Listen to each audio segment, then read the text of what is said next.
வணக்கம், நான் உங்கள் மீனா பேசுகிறேன். இன்றைக்கி மின்ட் மசாலா பொரி எப்படி செய்யலான்றதை பார்க்கலாம். அதுக்கு தேவையான பொருட்கள் பொரி, அதாவது பஃப்டு ரைஸ் எடுத்துக்கிறோம். மின்ட் அதாவது புதினா ஒரு கப் எடுத்துருக்குறோம்.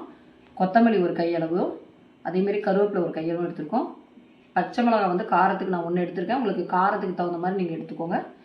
வேர்க்கடலை 1/2 கப் எடுத்திருக்கேன். பொட்டுக்கடலை 1/2 கப் எடுத்திருக்கேன். மஞ்சத்தூள் ஒரு 1/4 ஸ்பூனு, உப்பு ஒரு 1/4 ஸ்பூனு, அதாவது பவுடர் சுகர் 2 ஸ்பூனை அரைச்சி 1 ஸ்பூன் 1.5 ஸ்பூன் அளவுக்கு இருக்குது. இது பிளாக் சால்ட் ஒரு 1/2 ஸ்பூன் அளவுக்கு எடுத்து வச்சுருக்கிறோம். இது சாட் மசாலா, எனி சாட் மசாலா எடுத்துக்கலாம். நம்ம இப்போ வாங்க பொரியை வறுத்துட்டு வந்துடலாம். கடாய் வச்சாச்சு. இப்போ பொரியை கொட்டிக்கலாம். தேவையான அளவு போட்டுக்கலாம்.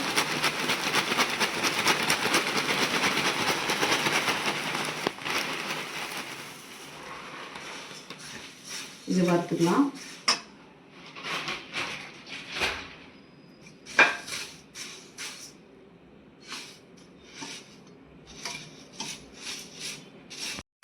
பாருங்கள், வறுத்தாச்சு. இப்போ ஒரு பொரி எடுத்து இப்போ பாருங்கள் நல்லா தூளாகிடுச்சு.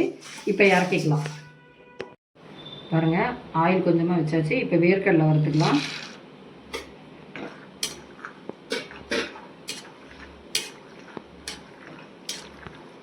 இது வறுத்ததை எடுத்துக்கலாம்.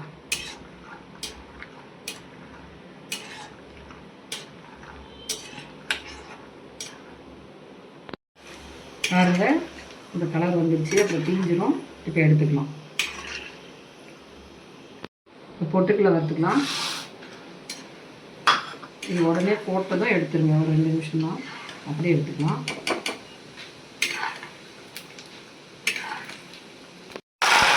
புதினா இப்போ போட்டோம், பொரிச்சு எடுத்துக்கலாம்.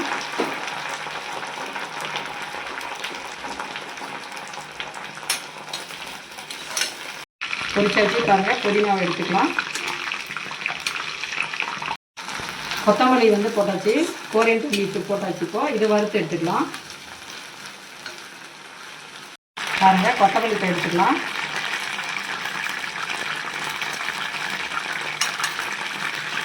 நெக்ஸ்ட்டு கருவேப்பிலை போட்டுக்கலாம். இதை வறுத்து எடுத்துக்கலாம். கருவேப்பிலையை இப்போ ஒரு பச்சை மிளகாவை இதிலே போட்டு வறுத்துக்கலாம்.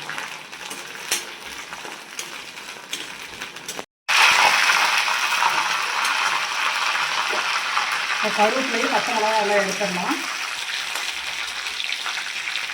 பாருங்க, புதினா, கொத்தமல்லி, கருவேப்பிலை, பச்சை மிளகாய் இது 3 பொரிச்சாச்சு. இப்போ இது ஆறட்டும். நம்ம அரைச்சிட்டு வந்துடலாம் மிக்சியில். பாருங்கள், பொரி வறுத்தாச்சு. அதேமாதிரி இதுவும் நிலக்கல்லையும் பொட்டுக்கல்லையும் வறுத்துட்டோம். அதை இதில் கொட்டிக்கலாம். இப்போ இதெல்லாம் மிக்ஸ் பண்ணிக்கலாம் நல்லா.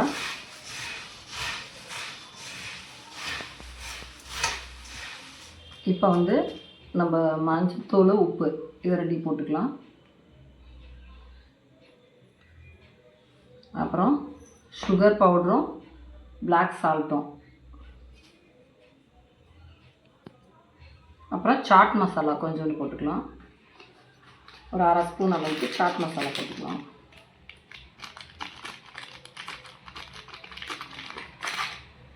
இதெல்லாம் மிக்ஸ் பண்ணிக்கலாம்.